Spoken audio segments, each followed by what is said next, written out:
محبت سے کہیں صلی اللہ سدرۃ المنتہا. قرآن کیا کہتا ہے؟ قرآن نمبر 27 سورہ نجم، عند سدرۃ المنتہا عندها جنت المأویٰ اذ یغشی السدرۃ ما یغشی. اس کی تفسیر میں آپ چلے جائیں. اس سے اور بخاری کی روایت عرض کر رہا ہوں، امام بخاری کی حدیث نقل کر رہا ہوں.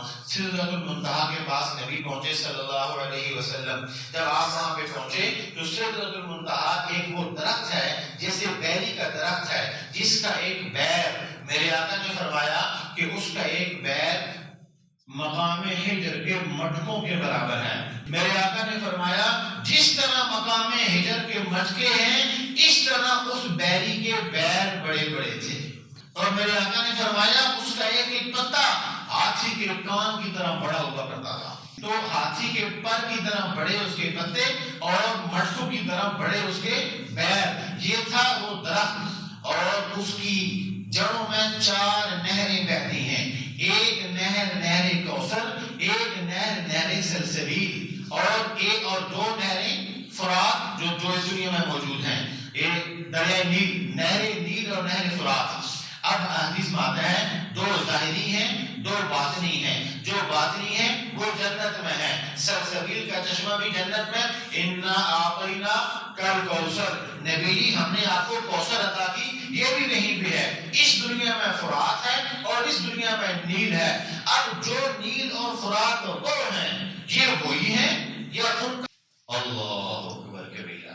صرف 7واں آسمان اس سے اوپر. قرآن کیا کہتا ہے؟ پارہ نمبر 27 عند سدرۃ المنتہا عندها جنت المأویٰ اذ یغشی السدرۃ ما یغشی ما زاغ البصر وما طغی لقد رأى من آیات ربہ الکبریٰ. میں مختصر عرض کر رہا ہوں. یہاں پہ فرمایا لقد رأى من آیات ربہ الکبریٰ. اللہ نے آیات کا معنی نشانی، بڑی نشانیاں دکھائیں. وہاں پہ کیا کہا تھا؟ پارہ نمبر 15 میں لنریہ من آیاتنا. اللہ نے اپنے نبی کو سفر شروع کروایا اور رات کو کروایا. اسرا کا سفر ہوتے ہی رات کو ہے، لیکن کہا لیلا رات کو کروایا. مسجد حرام سے اٹھایا، مسجد اقصیٰ پہنچایا، مسجد اقصیٰ سے پہلا آسمان، پھر 7واں آسمان، پھر نبی، پھر انبیاء کی امامت، پھر سدرۃ المنتہا. کیوں؟ لنریہ من آیاتنا. اللہ کہہ رہے ہیں ہم دکھانا چاہتے ہیں ان کو اپنی نشانیاں. ہم اپنے نبی کو، ہم اپنے حبیب کو، ہم سارے نبیوں کے امام کو، ہم آخری نبی کو، خاتم النبیین کو، تاجدار ختم نبوت صلی اللہ علیہ وسلم کو من آیاتنا. اللہ کہتا ہے ہم اپنی نشانیاں دکھانا چاہتے ہیں. میں یوں کہوں سارے نبیوں کو اللہ نے اپنی نشانیاں دکھائی زمین پہ. اپنے محبوب کو اللہ نے بلایا تو آسمانوں سے بھی اوپر. لنریہ من آیاتنا. نبیوں کے سرور شاہ امم صلی اللہ علیہ وسلم. کون ان کی شان کو پہنچ سکتا ہے؟ کون ان کی شان بیان کر سکتا ہے؟ کون ان کی شان سوچ سکتا ہے؟ وہ سوچ سے بھی اونچی، وہ دل و دماغ سے بھی اونچی، وہ انسانی تصور کی رفتار سے بھی اونچی شان ہے میرے آقا کی. لنریہ من آیاتنا. اللہ نے کہا ہم نے اپنا آپ دکھانا تھا. سدرۃ المنتہا. سدرہ ایک درخت ہے جس کو کہتے ہیں بیری کا درخت. یہاں بھی زمین میں بیر کے درخت یا بیری کے درخت ہوتے ہیں. یہ تو ہماری بیر ہے نا، جیسی زمین جیسے ہم ویسے ہماری بیر ہے. وہاں پہ آ جائیں. عند سدرۃ المنتہا. بیری کا درخت ہے اور انتہا ہے. یہاں سے آگے جبریل بھی نہیں جا سکتا. 7ویں آسمان تک جبریل آئے، اس سے آگے جبریل بھی نہیں جا سکتے. علامہ اقبال کے شعر کا مفہوم ہے اور حدیث میں بھی موجود ہے کہ جبریل نے کہا ایک بال کے برابر بھی جاؤں گا تو کیا ہو جاؤں گا؟ جان جاؤں گا. میں نے گزشتہ میں عرض کیا تھا جبریل کون ہے؟ نہیں بول رہے آپ لوگ، 2 بندے بول رہے ہیں. اچھا میں بولوں کس پہ بولیں گے؟ جبریل نوریوں کے سردار. کون ہے؟ اب تو سارے بول رہے کون ہے؟ فرشتوں کے سردار، نوریوں کے سردار. کوئی شک نہیں کہ جبریل اتنی عظیم ہستی ہے، لیکن نوریوں کے سردار کے بھی پر جلتے ہیں جہاں نبیوں کے سردار کے قدم بڑھتے ہیں. نہیں سمجھے بات؟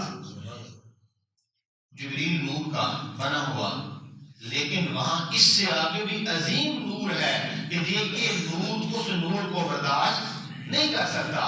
قربان جائیے میرے آقا صلی اللہ علیہ وسلم سے، نبیوں کے سرور و شاہ امم. میں کیوں کہہ رہا ہوں کہ آپ نے اس نور کو بھی ختم کر لیا جو اس سے آگے تھا. جو نور جبریل نہیں برداشت کر سکے میرے آقا نے وہاں جہاں جبریل رک گئے میرے آقا بڑھ گئے، جہاں جبریل نہیں جا سکا میرے آقا محبت سے کہیں صلی اللہ علیہ وسلم۔ درود شریف کی کثرت کرنی ہے آپ نے، نبی کی شان سنو تو پھر نبی کے ذکر کے ساتھ سنو، پھر محبت سے کہیں صلی اللہ علیہ وسلم۔ سدرۃ المنتہا قرآن کیا کہتا ہے؟ عند نمبر 27 سورہ نجم، عند سدرۃ المنتہا عندها جنت المأوى اذ یغشی السدرۃ ما یغشی۔ اس کی تفسیر میں آپ کرے جائیں، اس اور بخاری کی روایت عرض کر رہا ہوں، امام بخاری کی حدیث نقل کر رہا ہوں۔ سدرۃ المنتہا کے پاس نبی پہنچے صلی اللہ علیہ وسلم، جب آپ وہاں پہ پہنچے تو سدرۃ المنتہا ایک وہ درخت ہے جیسے بیری کا درخت ہے جس کا ایک بیر، میرے آقا نے فرمایا کہ اس کا ایک بیر مقام حجر کے مٹکوں کے برابر ہے۔ عرب میں مقام حجر ایک جگہ کا نام ہے جہاں پہ وہ مٹکے بڑے بڑے بنائے جاتے تھے۔ آپ کے یہاں بھی مٹکے ہوتے ہیں کہ نہیں ہوتے؟ ایک پنڈی میں مٹکے ہوتے ہیں، کتنے کتنے ہوتے ہیں؟ کتنے ہوتے ہیں مٹکے ہوتے ہیں؟ یہاں اتنے بڑے بڑے ہوتے ہیں۔ مقام حجر میں مٹکے اس سے بھی بڑے بنائے جاتے تھے۔ میرے آقا نے فرمایا جس طرح مقام حجر کے مٹکے ہیں اس طرح اس بیری کے بیر بڑے بڑے تھے۔ اب بتاؤ جس کا بیر اتنا بڑا ہو وہ درخت کتنا بڑا ہوگا؟ اور میرے آقا نے فرمایا اس کا ایک ایک پتا ہاتھی کے کان کی طرح بڑا ہوا کرتا تھا۔ ہاتھی کا کان کتنا بڑا ہوتا ہے؟ نہیں دیکھا لوگوں نے؟ کیا بات ہے، دیکھتے نہیں ہیں، دیکھنا چاہتے نہیں ہیں۔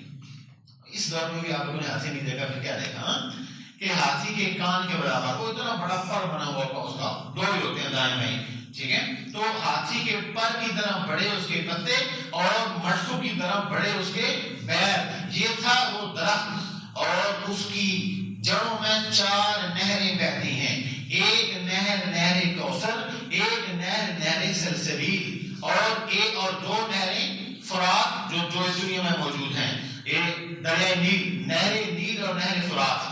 اب حدیث میں آتا ہے 2 ظاہری ہیں 2 باطنی ہیں، جو باطنی ہیں وہ جنت میں ہے، سلسبیل کا چشمہ بھی جنت میں، انا اعطینا کل کوثر، نبی ہم نے آپ کو کوثر عطا کی، یہ بھی وہیں پہ ہے۔ اس دنیا میں فرات ہے اور اس دنیا میں نیل ہے۔